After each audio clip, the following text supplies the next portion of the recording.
안녕하세요. 시라사연 자주 듣는 구독자입니다. 너무 분통이 터지고 속상해서 이곳에 글을 올립니다. 남일이지만 여러분도 들어보시면 저처럼 기가 차실 거예요. 그럼 얘기해 볼게요. 저는 집에서 둘째로 태어났습니다. 위로 형이 하나 있고 그리고 여동생이 하나 있어요. 보통 집들이 다 그렇듯이 첫째 인형은 장남이라 집에서 지원을 참 많이 받았어요. 반면 저는 뭐든 형이 쓰다 만 걸 받아서 섰고요. 형하고는 2살 더 어린데 제가 국민학교 4학년부터 키가 더 컸거든요. 그래도 엄마는 늘 형에게 새 옷을 먼저 사줬습니다. 저는 형 옷을 물려받았고요. 엄마, 내가 형보다 더 큰데 왜 형 옷을 물려 입어야 해요? 형이 우리 집 장남이니까 새 옷도 먼저 입어야지. 당연한 걸 물어.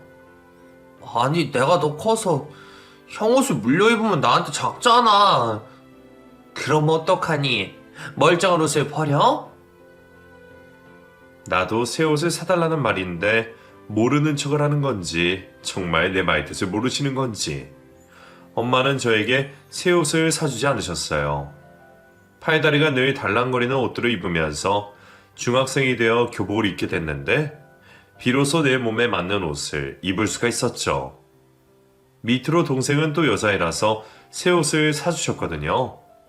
저만 새 옷 사주는 게 인색하셨어요. 엄마가 설마 제가 싫어서 그러셨겠어요. 없는 살림에 애가 셋이고 먹이고 입히고 공부시키려면 힘이 드셨겠죠. 저도 아이 둘을 키우고 있으니 돈이 한두 푼 드는 게 아니라는 걸 알겠어요. 하지만 나이가 어렸던 저는 부모님의 사정까지 헤아릴 수 없었고 그저 원망만 됐습니다. 옷에서뿐만 아니라 공부에서도 늘 저는 형에게 밀렸어요. 형은 공부도 참 잘했고 저는 공부보다는 몸으로 하는 걸 더 잘했거든요. 부모님은 공부 잘하는 자식에게 투자를 하셨고 자연스레 저는 학원 한번 가보지 못하고 고등학교를 졸업했어요.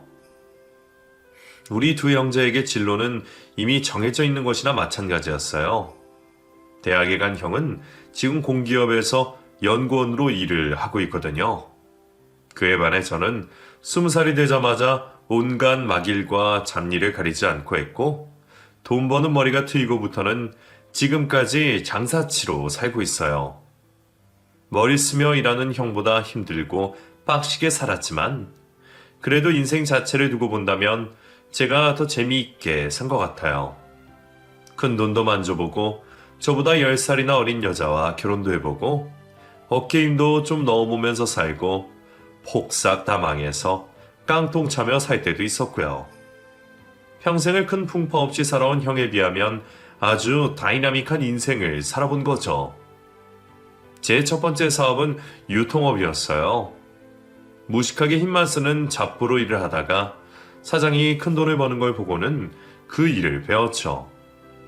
중국에서 물건을 떼와서 국내에 파는 일이었는데 한창 중국 수입이 많아질 때 그때 저도 뛰어들었거든요. 몇 년을 구르면서 배워서 차린 회사였기에 운영은 식은 죽 먹기였어요. 물건 떼오는 거랑 국내 유통시키는 루트를 다 알고 있으니 어려울 게 하나도 없었죠. 오히려 후발로 시작하는 웬만한 사람들보다 수완이 좋아서 하루에 몇백씩 버는 건 일도 아니었어요. 그때 제 나이가 30이었습니다. 맨날 잡부일만 하면서 명절 때마다 모이면 내세울 것 하나 없던 둘째 아들이 어느 날부턴가 외제차에 용돈을 몇백씩 드리니 엄마가 깜짝 놀라더라고요. 너 어디 가서 게임 패시 타는 거 아니야? 네가 뭘 해서 이리 큰 돈을 만져? 에이 엄마, 둘째 아들 너무 무시하는 거 아닙니까? 남들은 다 나한테 사장이라고 부르는데. 뭐, 사장? 네 대체 무슨 일하고 돌아다니는 거야? 불법은 안 해요 엄마. 걱정을 마세요. 행여나 둘째 아들 교도소로 면회갈 일이 생길까봐 얼마나 놀라시던지. 엄마는 제가 그렇게 성공했다는 게 믿기지 않는 것 같았어요. 땀 흘려서 열심히 번 돈을 깡패짓해서 벌었다고 생각하시는 게 서운했지만 평생을 그런 대접받았는데 뭐 새삼스러울 것도 없었어요. 반면 잘난 형은 여전히 집에서 최고 대접을 받았죠. 제가 30이 됐을 때 형이 장가를 간다고 했어요. 그러면서 명절에 여자를 하나 들고 왔는데 사람이 얼마나 고운지 우리 집안 사람이랑 분위기 자체가 달랐어요. 안녕하세요. 진세이라고 합니다. 이름도 얼마나 세련되던지. 강철이, 형철이. 철자 돌림으로 불리는 저희 형제와는 비교도 되지 않았어요. 여동생 이름도 경순이라고 좀 촌스럽게 지어주셔서 나중에는 개명을 하더라고요. 부모님이 지어주신 걸 왜 개명하냐고 한 소리 했더니 저한테 얼마나 달려들던지. 여동생이라고 마냥 온순한 줄 알았는데 나이가 들어가니 그 순한 성격이 다 어디로 갔는지 모르겠어요. 형이 데려온 형수는 집이 부자였어요. 형처럼 공부를 많이 해서 대학원까지 나왔다고 하던데 그래서인지 말투도 고상하고 아무리 감정이 상해도 화를 내는 걸 본 적이 없어요. 잘난 형은 마누라도 잘난 사람으로 데려왔죠. 그리고 그 잘난 척 때문에 우리 엄마가 참 고생을 많이 하셨어요. 결혼을 할 때부터 엄마 속을 뒤집어 놓았으니까요. 뭐? 몇 평?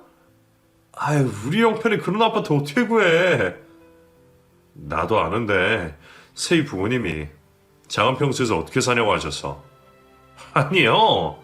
우리 집 형편에 맞춰서 살아야지 무슨 어? 아이고 어쩌면 좋아. 우리 장남 장가 가는데 집 한 채 못 해주고. 저는 형이 욕심을 낸다고 생각했어요.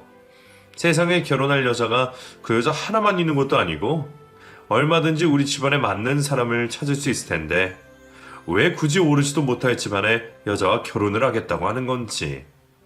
장남이라고 뒷바라지 다 해주고 취직 잘해서 엄마도 편하게 사셔야 하는데 형은 자기 생각만 하는 이기적인 놈으로밖에 보이지가 않았어요. 그런데도 엄마는 클 때 해준 것도 모자라서 다 컸는데도 더 못해줘서 안달이 난 사람 같았고요. 솔직히 제가 도와주면 해결되는 일이었어요. 그동안 모은 돈에 얼마간 융통만 하면 해결할 수 있는 문제였지만 그러고 싶은 마음이 눈꼽만큼도 생기지 않았어요. 저도 사람인데 그동안 겪은 것들이 얼마나 서러웠겠어요. 그리고 저도 공짜로 돈을 모은 게 아니잖아요. 제대로 자지도 못하고 밥때도 놓치면서 일해 번 돈인데 그냥 주고 싶겠어요? 그래서 모른 채 하고 싶었어요. 하지만 마지못해 다 도와줬어요. 전부 엄마 때문이죠. 형철아, 네가 좀 도와주면 안 되겠니? 네가 장가 갈 때 형한테 해달라고 하고. 지금도 없는 돈이 결혼하고 나면 생기겠어? 형이 무슨 수로 그 큰 돈을 갚아? 방법이 있겠지. 우리 형편에 과분한 집안이 맞지만 잘난 지 형한테는 그 집안이 맞는 것 같다. 언제나 엄마에게 1번은 형이었고 잘난 자식도 형이었어요. 엄마의 얘기를 들으면서 참 속이 쓰렸습니다.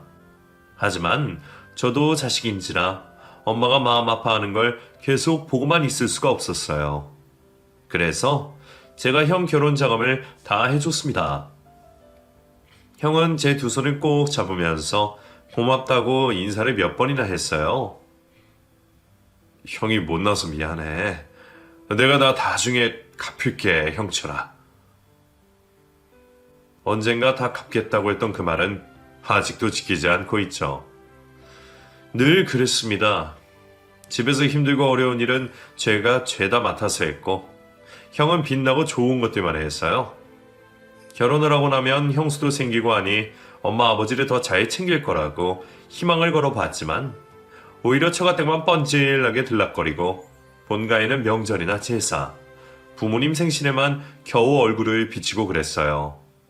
평생 아들 뒷바라지에서 잘 키워놨더니 남의 집 아들 행세를 하고 다니는 거죠. 정말 꼴보기 싫었어요. 그래서 한마디 했습니다. 형이랑 형수 정말 너무한 거 아니야? 집에 자주 오지도 않으면서 오늘 엄마 생신인 것도 까먹어? 일이 바빠서 그랬어. 네 형수 지난주에 해외 출장 갔다가 들어와서 지금 시차 적응도 안 된 상태야. 그건 그거고 이건 이거지. 엄마 뭐 대단한 거 말해? 저녁에 와서 식사 한 끼 하는 게 다인데 그것도 제대로 못하냐? 하, 미안하다. 나 지금 바빠. 이만 끊을게. 형은 미안하다는 말만 할 줄 아는 앵무새 같았어요. 정말 미안하면 다음부턴 미안할 짓을 안 하면 될 텐데 그게 그렇게도 어려운 건지 저는 도통 형을 이해할 수가 없었어요. 너무 속이 답답해서 엄마한테 형 뒷담화를 좀 했더니 그게 또 듣기 싫으신지 형 역성을 드시더라고요. 강철이 걔가 그 집안으로 장가가서 얼마나 힘들겠어. 자꾸 전화 걸어서 힘들게 하지 말어. 엄마가 자꾸 형이랑 형수한테 오냐오냐 하니까 하는 짓들이 그렇잖아요. 동생이 되어서 형을 그렇게 말한 게 어딨어?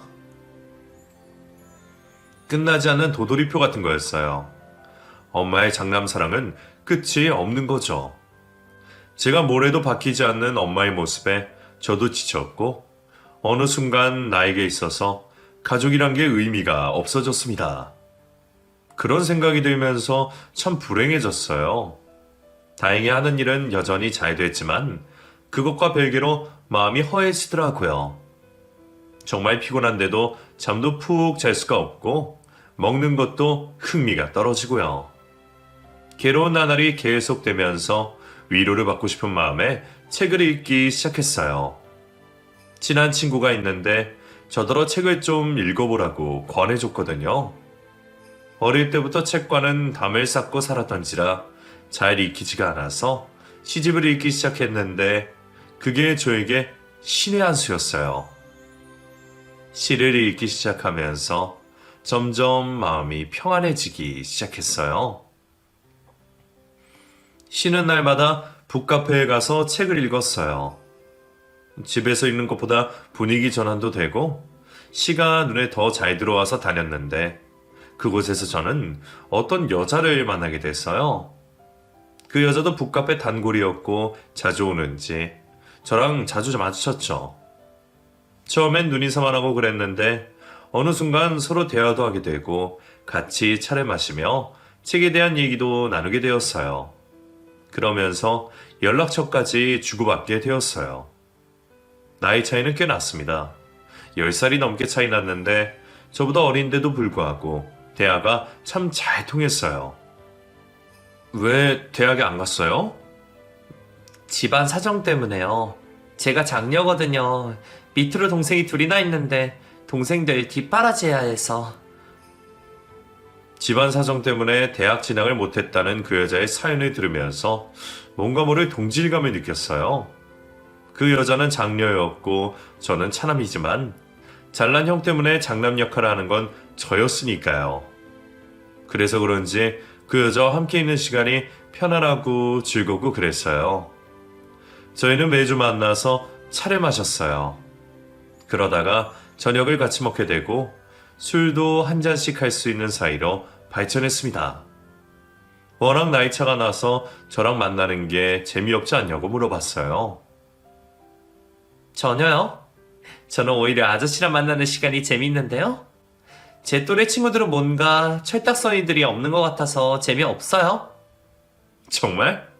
그렇게 생각해주면 고맙고. 그렇게 저희는 정을 쌓아갔고 몇 년 뒤 그 인연으로 결혼까지 하게 되었습니다. 사람 인연이란 게 참 그렇더라고요. 자주 만나고 보고 같이 밥 먹고 그러다 보니 정이 쌓여서 결혼까지 하게 되고 당시 저는 가족들에게 많이 지쳐있을 때였어요. 고등학교를 졸업하고부터 저에게 돌아오는 것은 없어도 늘 1순위는 가족이었는데 그게 해도 해도 끝이 없으니 나중에는 지쳐버린 거죠. 인생의 회의가 밀려올 때 그 여자가 제 마음을 잡아줬어요. 그리고 저에게 안락함을 줬고요. 평생 같이 살고 싶다는 생각을 하게 만든 거죠. 그래서 결혼을 했습니다. 평생 같이 살고 싶어서요. 그런데 그 여자와 결혼하는 과정이 또 쉽지가 않았어요. 바로 장인 장모 때문에요. 서연이가 그동안 우리 생활비를 대줬는데 자네가 서연이를 데리고 와버리면 우리는 어떻게 사나? 네? 그게 무슨 말씀이신지. 결혼 승낙을 받고자 찾아간 날 장인 장모 되실 분들이 이렇게 말하더군요. 그 말을 듣고 저는 황당한 표정을, 아내는 부끄러워 고개를 들지 못하고 있었어요. 그러니까 우리가 나이가 있어서 사회생활이 어렵단 말이지. 자네 돈 잘 번다면서. 우리 서연이 데려가려면 집 한 채 해주고 가게. 아빠, 너는 조용히 앉고 앉아있어. 저보다 나이가 훨씬 많으신 분들이 참 나이감 못하고 사람답지 않은 말을 했습니다. 정말 기가 막혔어요.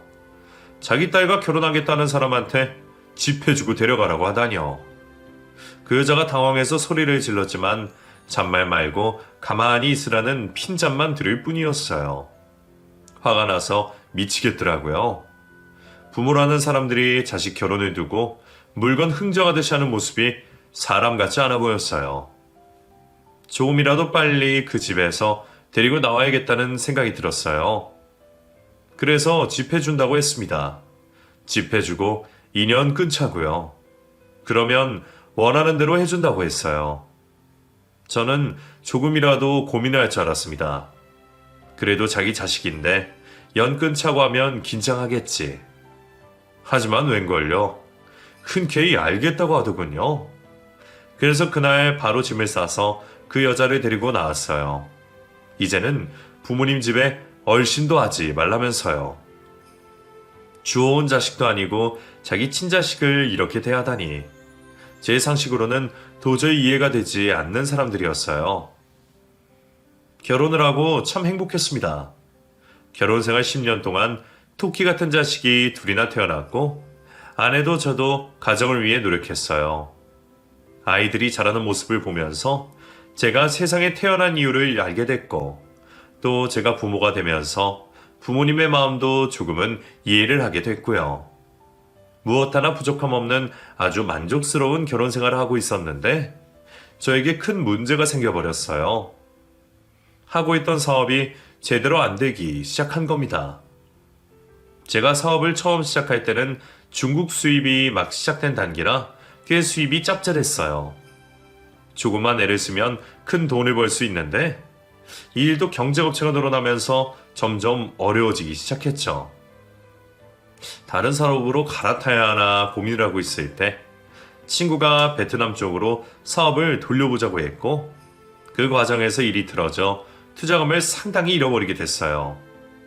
한번 자금 쪽으로 일이 꼬이기 시작하니 마치 도미노처럼 여기저기 문제가 터지기 시작했어요. 저는 막아보려고 이리 뛰고 저리 뛰며 애를 썼고 상황이 그러다 보니 집에도 잘 들어갈 수가 없게 됐죠. 자금이 부족했던 저는 이리저리 다 알아보고 다녔는데 본가와 형에게도 도와달라고 했어요. 그동안 제가 한 게 있는데 당연히 어려울 상황에 얼마라도 도와주실 거라고 생각했는데 제 예상은 보기 좋게 빗나가 버렸어요. 연로하신 부모님은 둘째치고 형은 진짜 도와줄 거라고 믿었는데 딴소리를 하더군요. 미안하다 영천아. 나도 얼마 전에 주식으로 왕창 잃어서 돈이 없어. 형수는? 형네 경제권 형수가 쥐고 있다며. 형수는 융통할 수 있는 자금이 있을 거 아냐. 말해봤는데 어려울 것 같다. 와, 이건 아니지. 형 결혼할 때 내 돈으로 다 했잖아. 미안하다. 앵무새라는 별명에 맞게 미안하다는 말만 반복하는 형이었어요. 분명 여유가 있어 보이는데도 끝까지 발뺌하는 모양이 정말 많이 서운했어요. 그동안 제가 한 것들이 모두 부질없는 짓이었던 게 여실히 느껴졌습니다. 자금줄이 죄다 막히면서 아내에게 상황을 설명했어요. 그리고 집에 모아둔 돈이 있는지 물어봤죠. 한 달의 생활비를 과하게 줬거든요. 그걸로 생활비도 쓰고 적금도 넣으라고요. 제가 사업을 하고 있으니 자금이 필요할 때가 있을 수도 있다고 했기에 그 돈이 얼마 있냐고 물어봤는데 생각지도 않은 대답이 돌아왔어요. 모아둔 돈이 없어요. 뭐? 돈이 없다니? 왜 없어? 그게 실은 우물쭈물 말을 못하는 아내를 다그쳤고 마지못해 입을 열었는데 그 돈들이 친정으로 들어갔다는 말이었어요. 처갓집에 들어갔다고? 당신 계속 집이랑 왕래하고 있었어? 아빠가 자꾸 전화가 와서 수술도 하셔야 하고 동생이 사고 친 것도 있어서. 내가 당신이랑 결혼할 때 집 해준 거 몰라? 그 집이랑 당신이랑 맞방 꾼 거잖아. 그 사람들 그런데 계속 돈을 주고 있었다는 거야? 어쩔 수가 없었어요. 미안해요, 여보. 기가 막혔어요. 온몸에 힘이 쭉 빠지더군요.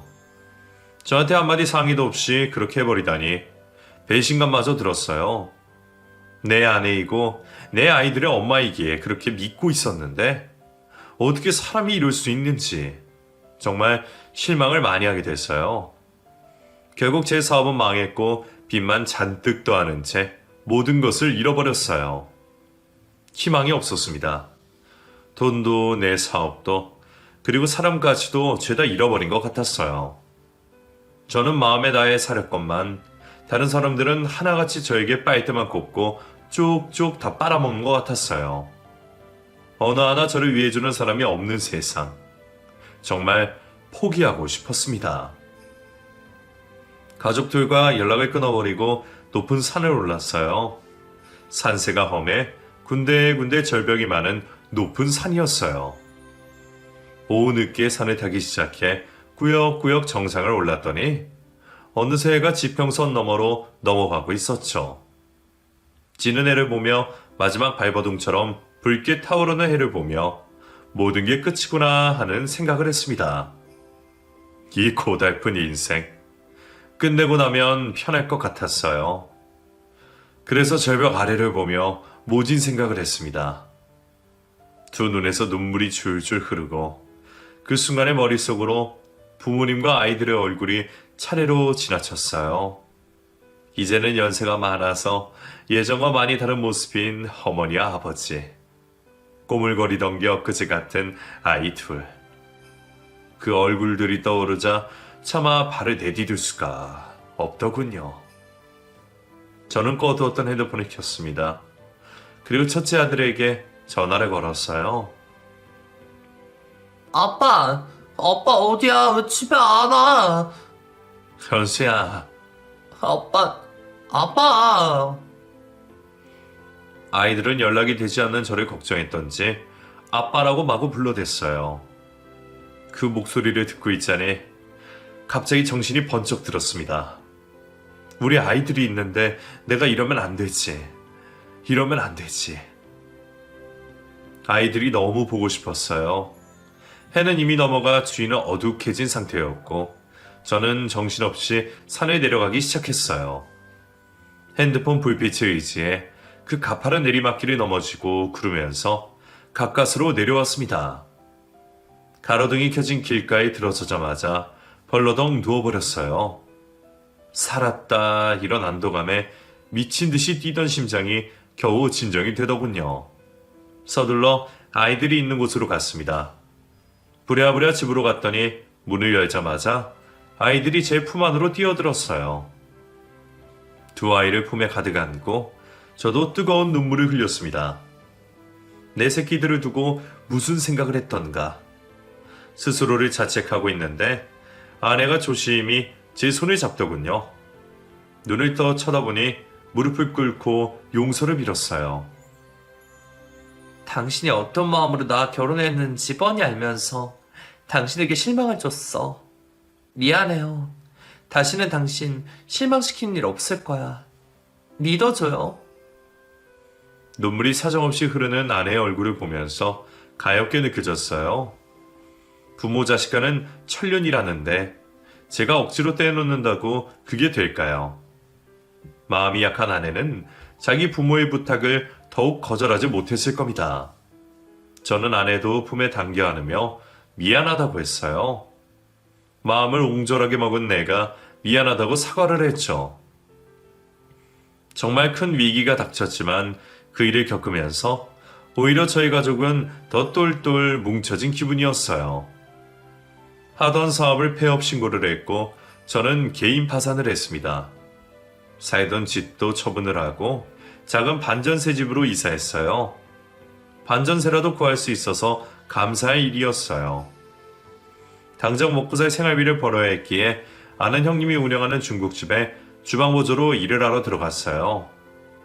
형님은 중국집을 꽤 크게 운영하고 계셨는데 주방은 남자 직원만 뽑아서 쓰셨어요. 그래서 제가 일을 할 수 있었죠. 우리 가게 바빠서 주방이 힘들어. 너 괜찮겠냐? 주방일을 한 번도 안 해봤잖아. 나 해봤어요. 군대에서 취사병이었잖아요. 배 안 끼치게 열심히 할게요. 받아서 고마워요, 형. 우리 형철이 일하면 내가 발벗고 나서야지. 형철아, 다시 일어나자. 할 수 있어. 네, 형. 형님의 말대로 일은 정말 빡셌습니다. 주방이라 덥기도 엄청 덥고 음식은 속도가 또 생명이라 마감 시간까지 쭉 긴장하며 일을 해야 했어요. 뜨거운 중식팬에 팔 군데군데가 데이고 재료 손질을 하다가 날카로운 칼에 베이는 건 일도 아니었어요. 쓰라리고 따가워도 상처를 돌볼 시간 없이 일을 해야 했습니다. 군대에서 취사병으로 했던 일과 완전히 딴판이었어요. 남자인 저도 많이 힘든 일이었고요.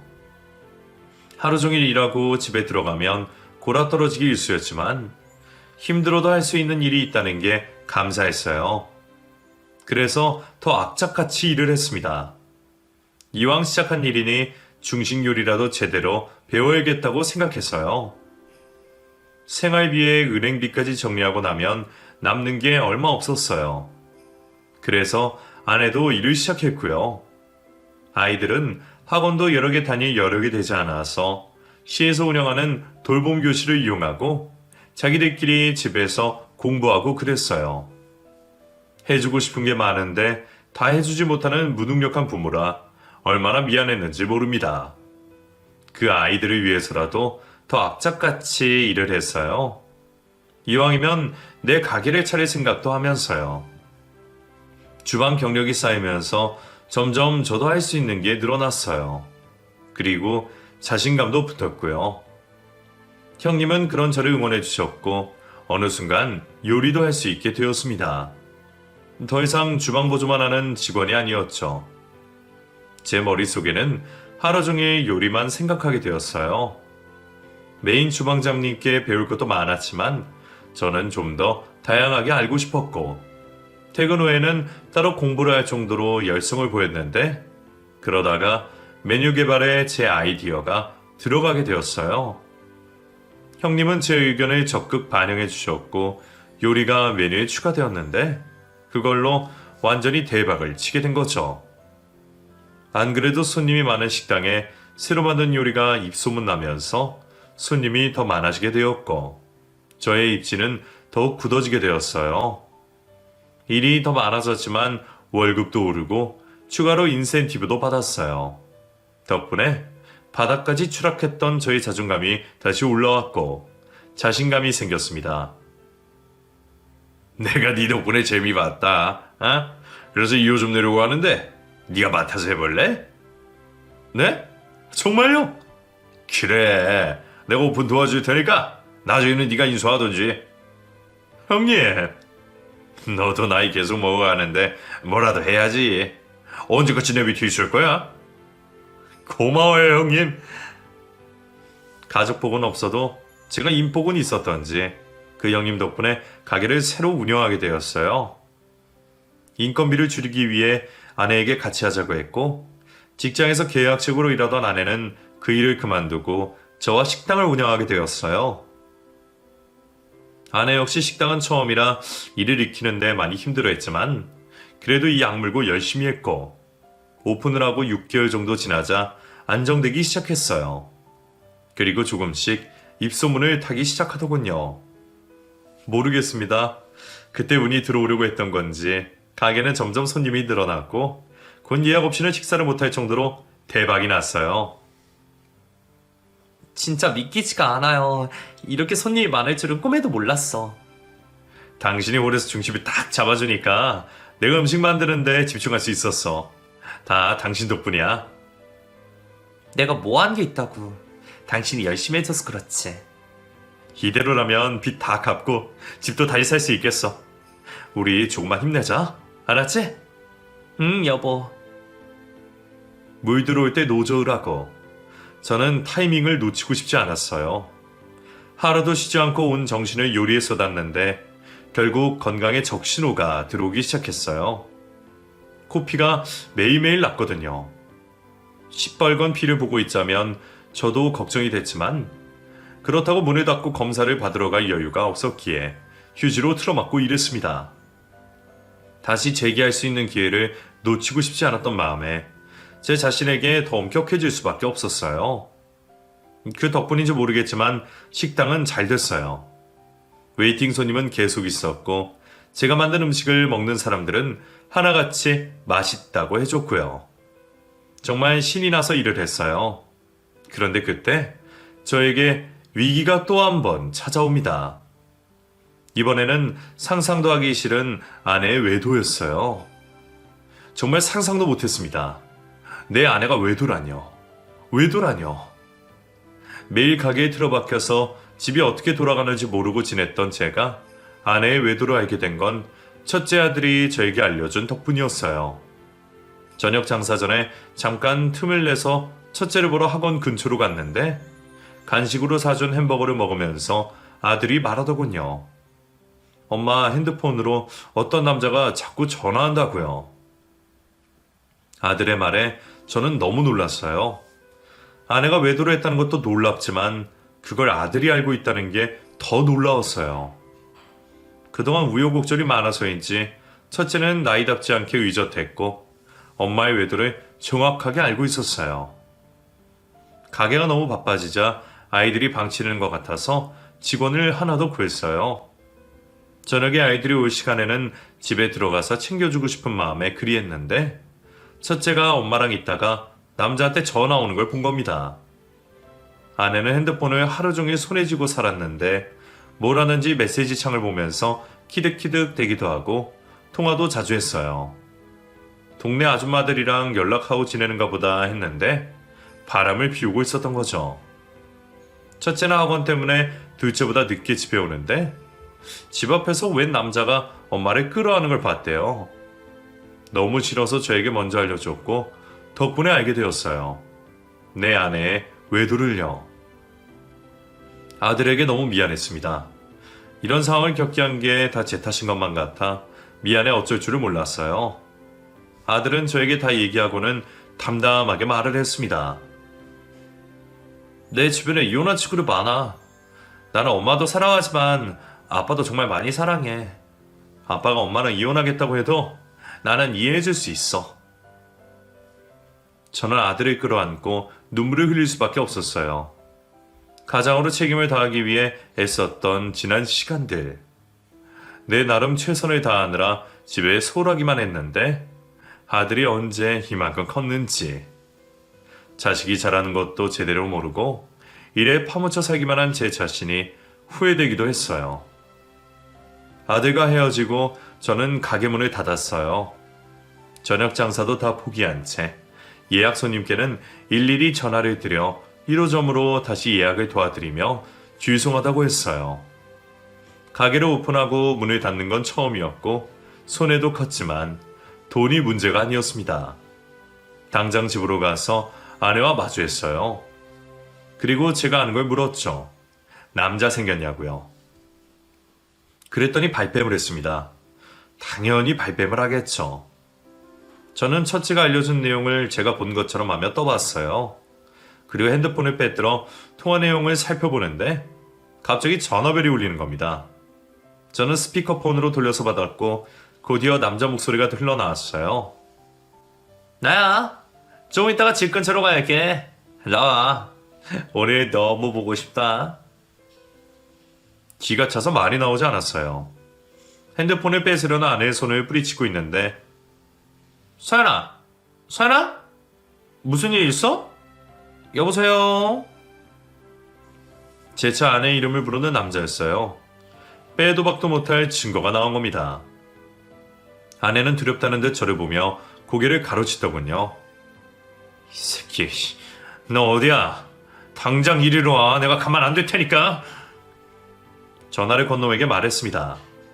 억누른 목소리로 말했더니 이 자식이 대꾸도 없이 바로 끊더군요. 다시 전화를 걸어보니 전화기가 꺼져 있다는 안내음이 나왔어요. 결국 외도까지. 너 진짜 가지가지 않나, 어? 여보, 아니야. 당신이 오해한 거야. 우리 이런 사이 아니야. 우리?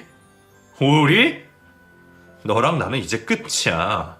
끝내자. 안 돼. 안 돼, 여보. 외도를 할 때는 살던 남자와 헤어질 각오까지 하고 즐기는 거 아닙니까? 이혼하자고 하면 쌍수를 들고 환영해야지 왜 안 된다고 하는 건지 저는 도통 이해가 되지 않았어요. 저는 집요하게 질문했어요. 자기 나름 감추려고 애쓰는 것 같았지만 당황해서인지 앞뒤 말이 맞지 않았고 거짓말들이 죄다 들통났어요. 하나하나 따지고 봤더니 세상에 외도를 한 지 7년이나 된 겁니다. 제가 사업할 때에도 외도를 하고 있었던 거죠. 제가 벌어다 준 돈들이 전부 처가에 들어간 줄 알았는데 외도남한테도 펑펑 썼던 것 같았어요. 간이 배 밖에 나와도 어느 정도 것이지. 사람을 기반해도 유분수지 말입니다. 저는 분노했습니다. 도저히 참을 수가 없었고 그래서 한 대 때렸어요. 미안하다고 제발 용서해달라고 순진한 척하며 눈물 흘리는 그 모습이 가증스러워 손이 절로 나갔고 따귀를 때리고 말았어요. 그 작은 얼굴이 휙 돌아갔지만 전혀 불쌍한 마음이 들지 않았어요. 많이 아팠을 텐데도 미안하다며 제발 용서해달라고 싹싹 빌더군요. 더는 한 공간에 있을 수가 없어서 밖을 나와버렸어요. 그 길로 변호사 사무실을 찾았습니다. 변호사와 상담을 하고 이혼 소송을 하기로 결정했어요. 이혼을 하지 않겠다고 나오는데 소송으로 가야죠. 아이들이 마음에 걸렸지만 그 여자 밑에 자란다고 더 좋을 것도 없을 것 같았어요. 준비는 착착 진행되었고 증거도 수집했어요. 그런 와중에 가게로 반갑지 않은 손님들이 찾아왔습니다. 바로 인연을 끊었던 장인 장모였어요. 사장님, 손님이 사장님을 찾는데요? 나를? 무슨 일이지? 직원의 호출에 홀로 나가보니 장인 장모가 떡하니 서서 저를 쳐다보고 있더군요. 김서방, 잘 있었나? 사람이 무심하기도 하지. 얼마나 바쁘면 처가에 한번 오지를 않아? 여기는 어쩐 일이십니까? 섭섭한 소리 하네. 우리 이렇게 세워둘 건가? 둘은 가게를 둘러보며 저에게 살가운 척을 했어요. 못마땅했지만 보는 눈들이 있어 룸으로 데리고 들어갔어요. 자네가 식당을 크게 한다는 게 우리 동네에도 소문이 났어. 내가 자네 보러 한번 온다는 게 바빠서 말이야. 이제 왔네 그려? 반가워할 사람 어디 있다고 오세요? 이 사람 뻣뻣한 건 여자한 거 그래? 어? 우리 딸 데려가서 자네 운이 이렇게 좋은 건지 모르고 말이야. 사람이 유연해야지 자꾸 그렇게 뻗대면 크게 부러질 날이 올 거야. 장사가 잘 될수록 겸손해야 되는 법이고. 부끄러운 줄도 모르고 저에게 훈수를 두는 모습을 보면서 내가 참 장가를 잘못 갔구나. 그런 생각이 들었어요. 이런 몰상식한 사람들 밑에서 컸으니 그 자식도 부끄러운 줄도 모르고 바람이나 피우고 그렇게 사는구나. 새삼스럽게 깨달음을 느꼈어요. 제가 자기 딸이랑 곧 이혼하는 것도 모르고 어른이랍시고 계속 훈수를 두는데 듣고 있기 참 불편했습니다. 저는 바쁘다고 말하며 용돈을 물었어요. 그랬더니 예상대로 돈을 요구하는 겁니다. 피자 반갑지 않은 사이에 용건이 그것 말고 뭐가 있겠어요? 우리 딸 데려가서 이만큼 사는데 우리도 덕을 좀 봐야지. 그러니까 우리가 서연이 키웠는데 형편이 어려움 모를까. 잘 되면 당연히 용돈도 주고 그러는 게 인지상정이지. 그동안 그만큼 가져갔으면 됐지. 더 필요하십니까? 이제는 주춤할 필요도 없었어요.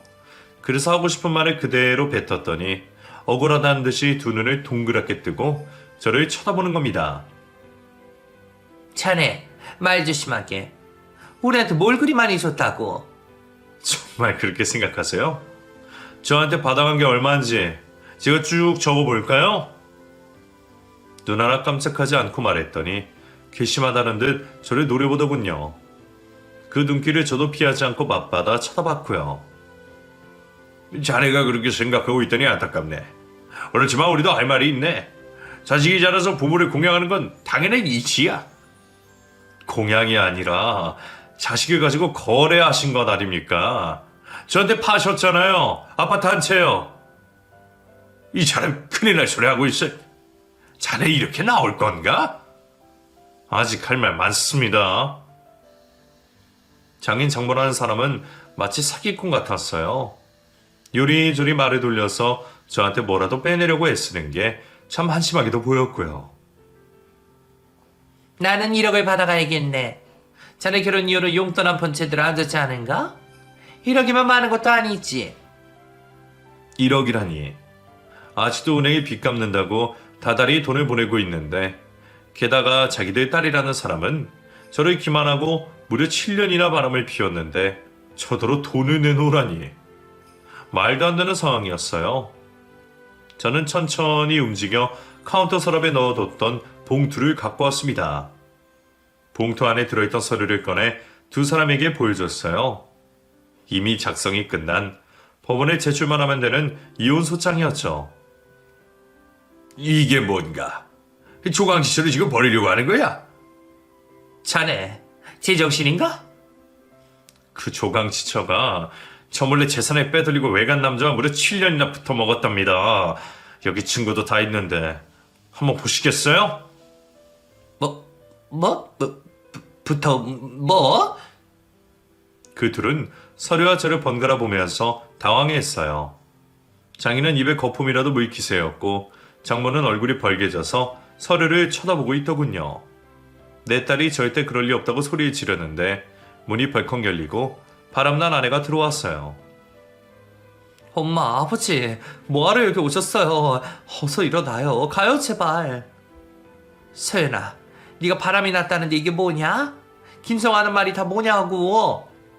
이런 정신머리 없는 것 대체 밖에서 뭔 짓을 하고 다니는 거야? 바람난 아내에게 두 사람은 막 퍼부었어요. 등짝을 때려가며 딸이 하는 말은 제대로 듣지도 않았죠. 그 셋을 구경하면서 이혼 소장을 당장 접수해야겠다고 마음먹었어요. 사실 서류를 다 준비하고도 마음이 쓰여서 법원 접수를 못하고 있었거든요. 그동안 저를 기만해왔으면서 진심이 아니었다고 잠시 정신이 나갔었다면서 용서를 비는데 그 모습에 일말의 불쌍한 마음이 들었어요. 하지만 그날 모든 잡념을 정리했습니다. 이 사람들이랑 연을 끊어야겠다. 그게 최선이다. 결론이 난 거죠. 바람나 아내는 저에게 계속 용서를 빌었어요. 저랑 헤어질 생각으로 바람 피웠던 건 아니라는 아주 이기적인 설명을 덧붙이면서요. 하지만 저는 단호했고 법원에 서류를 제출했습니다. 그리고 인연을 끊어내버렸어요. 이혼 후 아이들은 제가 맡았습니다. 아이들도 웬만큼 커서 엄마가 없지만 자기들 일을 곧잘 해요.